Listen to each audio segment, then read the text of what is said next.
अस्सलाम वालेकुम। फ़िज़िक्स बनी आसान में खुश आमदीद। मैं हूं डॉक्टर मोहम्मद फैसल मलिक और as and A level physics में हम पास पेपर सॉल्व करते हैं और आज हम पास पेपर सॉल्व करेंगे। हमारा टॉपिक होगा इसमें वर्क, एनर्जी एंड पावर और इसका पार्ट 3 आपके पेशे खिदमत है। चलें स्टार्ट करते हैं।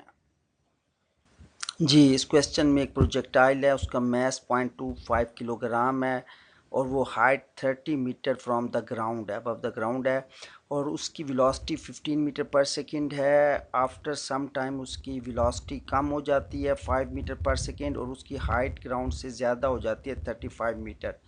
तो ड्यूरिंग दिस जो है ट्रैवल, उसका जो work done against the air resistance वो फाइंड करना है हमने। जी, हम इसके लिए एक पिक्चर ड्रा कर लेते हैं कि किस तरह की सिचुएशन है। सिचुएशन को हमने ड्रा किया। ये देखें जी, 30 मीटर हाइट थी तो वेलोसिटी 15 मीटर पर सेकेंड थी। हाइट अगर 35 मीटर हो गई तो वेलोसिटी 5 मीटर पर सेकेंड हो गई, यानी कि हमारे पास काइनेटिक एनर्जी में कमी हुई है और पोटेंशियल एनर्जी में इजाफा हुआ है।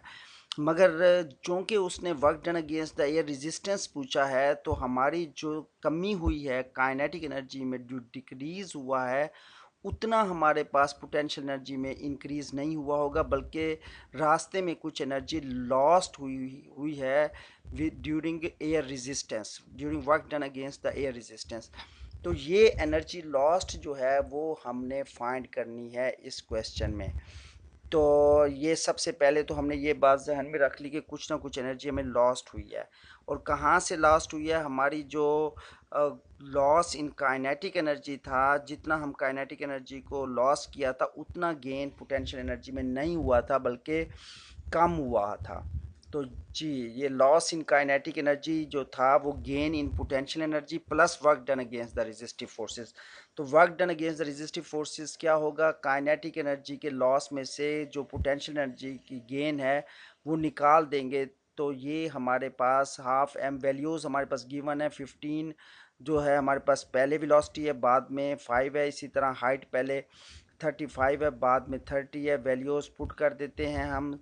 तो हमारे पास जो आंसर आया है work done against the resistive force वो 12.73 है, यानी कि 13 joule is our correct option and all other choices are the wrong choices. जी, इस क्वेश्चन में ये पूछा गया कि स्टूडेंट काइनेटिक एनर्जी का फार्मूला डिराइव करने की कोशिश करता है। तो उसके पास कुछ इन्फॉर्मेशन, एक मैस है, एक ऑब्जेक्ट है जिसका मैस m है, वो इनिशियली रेस्ट में है, उस पर कांस्टेंट फोर्स लगेगी जिसके नतीजे में वो एक्सेलरेट करेगा, उसकी फाइनल वेलोसिटी v हो जाएगी, कुछ डिस्प्लेसमेंट s भी कवर करेगा। तो पूछा ये गया है कि हमारे पास कुछ options, answers option A B C D में मौजूद है, इनमें से कौन सी ऑप्शन ऐसी है जिसको, या कौन सा फार्मूला ऐसा है जिस फार्मूले को वो काइनेटिक एनर्जी का फार्मूला डिराइव करते हुए इस्तेमाल नहीं करेगा। तो ये एक अपोजिट सेंस का या उल्टी सेंस का एक सवाल है, जिसमें ये नहीं पूछा गया कि कौन सा काइनेटिक एनर्जी फार्मूला डिराइव करने के लिए कौन कौन सी फार्मूले वो इस्तेमाल करेगा, बल्कि ये पूछा गया कि कौन सा फार्मूला इस्तेमाल नहीं करेगा। तो ये जहन में रहेगा कि ये उल्टे तरीके का पूछा गया सवाल है, आपके जहन में रहेगी ये बात। तो स्टार्ट करते हैं। हमारे पास, हमें पता है कि हमारा वर्क डन या जो एनर्जी होती है, अगर हम उसका ग्राफ ड्रा करें विद कांस्टेंट फोर्स तो कुछ ग्राफ इस तरह से ड्रा होगा। F इंटू एस इसके लिए हमारे पास फार्मूला होगा। अगर हमारे पास फोर्स कांस्टेंट ना हो तो हमारे पास, अगर फोर्स कांस्टेंट ना हो तो समथिंग लाइक ये हमारे पास एक फोर्स जो है वो अगर कांस्टेंट नहीं है तो हाफ एफ एस हमारे पास फार्मूला इस्तेमाल होगा। तो जो एनर्जी का फार्मूला हाफ एस, यानी कि हमारे पास ऑप्शन सी है, ये हमें सही लगती है, यानी ये हमारे मयार पर पूरी नहीं उतरती। मैंने पहले बताया उल्टे तरीके का सवाल है तो हमने उस इक्वेशन को फाइंड करना है जो हमारे मयार पर पूरी नहीं उतरेगी, यानी कि वो इक्वेशन ऐसी होगी कि जो कि इस्तेमाल नहीं करेंगे हम। तो हाफ एफ एस जो है ये हमारे मेयार पर पूरी नहीं उतर रही, तो ये हमारी आंसर हो सकती है क्योंकि कांस्टेंट फोर्स नहीं लग रही। एहतियातन दूसरी चीज़ों को भी हम अपने नॉलेज के लिए सकते हैं, क्योंकि यही ऑप्शन आंसर होना चाहिए।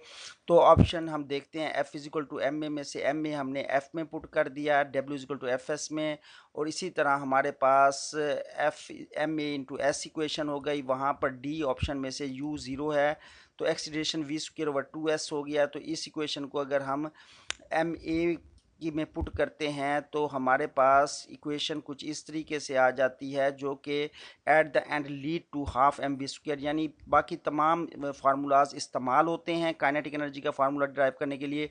एक वही सी ही ऐसा है जो कि स्ट्रेंज है, जो कि इस्तेमाल नहीं होता।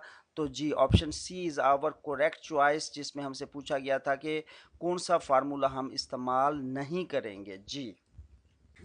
जी, इस क्वेश्चन में एक एस्केलेटर है जो कि 60 मीटर लॉन्ग है और जो पैसेंजर्स को 30 मीटर की हाइट तक ले जाता है। इस एस्केलेटर को ड्राइव करने के लिए, जबकि इस पर कोई पैसेंजर भी ना हो, 2 किलोवाट की पावर रिक्वायर्ड होती है और average mass of the passenger 60 kilogram है। और हमसे पूछा ये गया है कि अगर इस पर 20 पैसेंजर सवार हों और velocity of escalator 0.75 metre per second हो, तो कितनी पावर रिक्वायर्ड होगी इस एस्केलेटर को ड्राइव करने के लिए। जी, हमें पता है कि हम एक स्कीमेटिक बनाते हैं इसके लिए। 60 मीटर की हमने स्लोप बना दी और 30 मीटर हमने पास हाइट है। M G is acting vertically downward, slope पर एक परपेंडिकुलर ड्रा करते हैं, एंगल थीटा हो गया। M G sine of theta is the force required to drive the escalator. ये फोर्स एम जी साइन, एक जी सिंगल पर्सन के लिए जो फोर्स या वेट उसका एक्ट करेगा, वो M G sine of theta act करेगा अलोंग द स्लोप। तो हमारे पास वैल्यू आ गई F is equal to M G sine of theta, और साइन ऑफ थीटा, चूँकि हमारे पास थीटा गिवन नहीं है, इसको हम परपेंडिकुलर और हाइपोटेनस से निकाल लेंगे। साइन थीटा 30/60 इजिकल टू 0.5, और एम की वैल्यू भी है, जी की भी है। वेट ऑफ द 20 पैसेंजर्स हम डायरेक्ट ले लेते हैं। इस M G sine of theta को जब हम 20 से मल्टीप्लाई करेंगे तो वेट ऑफ द 20 पैसेंजर्स निकल आएगा। जी, 20 into 60 into 9.81 into 0.5, sine of theta की वैल्यू आ गई, आंसर आ गया 5886 newton. But this is a force, ठीक है। ये फोर्स जो है ड्राइव करने के लिए चाहिए 20 पैसेंजर्स को ऑन द एस्केलेटर। अगर इस फोर्स को वेलोसिटी से मल्टीप्लाई करेंगे तो पावर आ जाएगी। इतनी पावर रिक्वायर्ड है एस्केलेटर को ड्राइव करने के लिए, लेकिन इसमें फ्रिक्शन इन्वॉल्व नहीं है। विदाउट फ्रिक्शन हो तो ऐसे, मगर फ्रिक्शन 2000 न्यूटन की मौजूद है तो हम उसको इग्नोर नहीं कर सकते।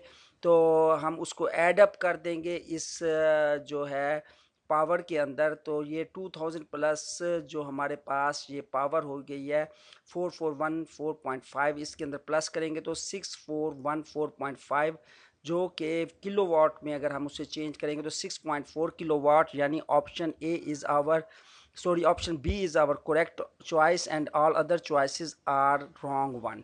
जी जी, इस क्वेश्चन में एक ट्रॉली है जिसका मास 600 किलोग्राम है और ये रेस्ट है एट पॉइंट पी, जहाँ पर उसकी हाइट फ्रॉम द ग्राउंड है 80 मीटर, और ये यहाँ से रिलीज़ होती है ट्रॉली, एक स्लोप पर चलती हुई एक पॉइंट क्यू पर पहुँचती है, जहाँ उसकी हाइट छोटी होती है as compare to the height 180 metre. हमने फाइंड यहाँ पर क्या करना है, हमने इसी हाइट h को, जो छोटी हाइट है, इसको फाइंड करना है। जो स्लोप वाला डिस्टेंस ये ट्रैवल करके ट्रॉली आई है उसका डिस्टेंस 1.5 किलोमीटर है। जो रास्ता ये तय करके आई है उसका डिस्टेंस 1.5 किलोमीटर है, और रेजिस्टिव फोर्स जो एग्जिस्ट करती है ऑन द ट्रैक वो है 300 न्यूटन। तो हम स्टार्ट करते हैं। Potential energy at P M G H one है, और हाइट 180 मीटर हमारे पास है। हम we can find it easily. 470,880 joule is the potential energy at P, और क्यू क्या है, potential energy M G H है, जो कि हाइट एच वही हाइट है जिसको हमने फाइंड करना है।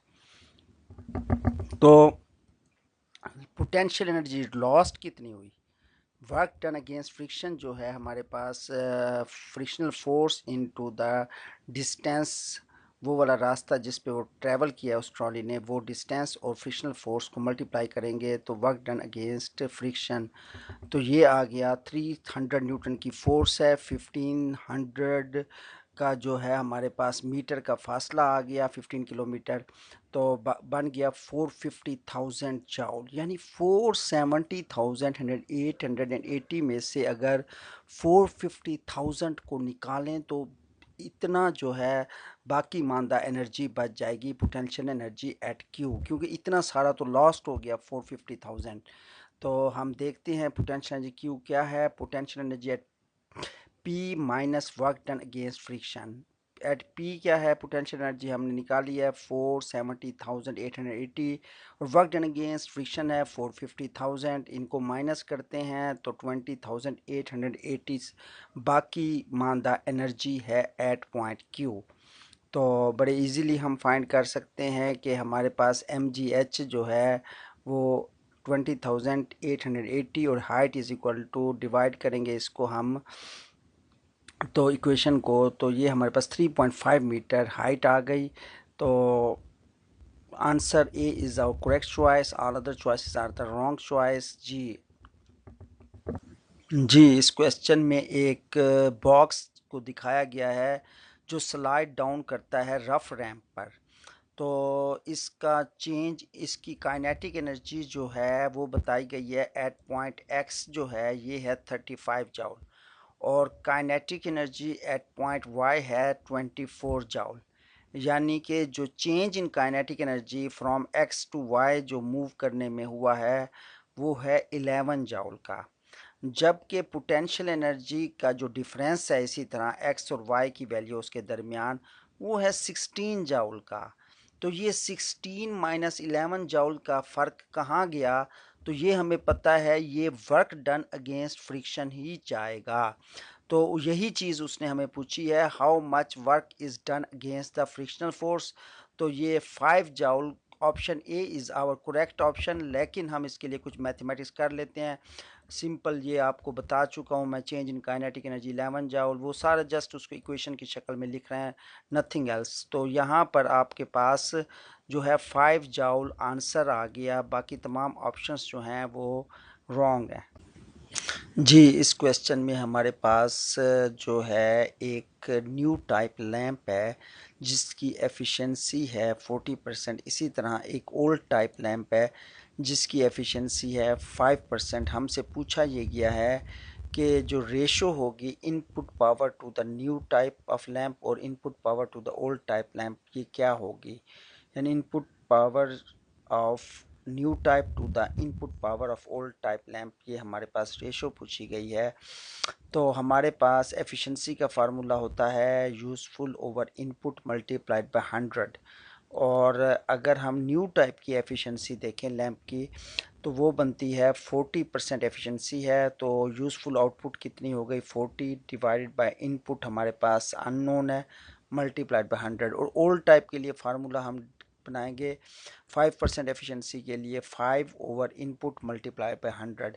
वो क्वेश्चनर हमें ये क्या कह रहा है कि अगर हमारे पास आउटपुट पावर कांस्टेंट हो, यानी कि हमारे पास जो है आउटपुट पावर कांस्टेंट करने के लिए हमें जो 5% वाला ओल्ड टाइप लैंप है उसके जो हमारी आउटपुट होगी उसको 5 से 8 टाइम्स ज़्यादा होना चाहिए, और ऐसा करने के लिए हमें उसकी इनपुट को भी 8 टाइम्स बढ़ाना पड़ेगा। लाजमन सी बात है सेम इनपुट पर हम उसकी आउटपुट 40 नहीं ले सकते, हमें दोनों को मल्टीप्लाइड बाय 8 करना पड़ेगा, न्यूमरेटर और डिनोमिनेटर दोनों को। तो हमारे पास अगर हम ऐसा करते हैं तो हमारे पास ये हमारे पास आ जाएगी input over input multiplied by 8, हमारे पास रेशो इस तरह बन जाएगी। तो रेशो हमारे पास आ गई 1/8 और 0.125 इज़ द करेक्ट ऑप्शन, जो कि 0.13 ऑप्शन ए में हमारे पास मौजूद है। Closest A is correct and all other choices are the wrong choice.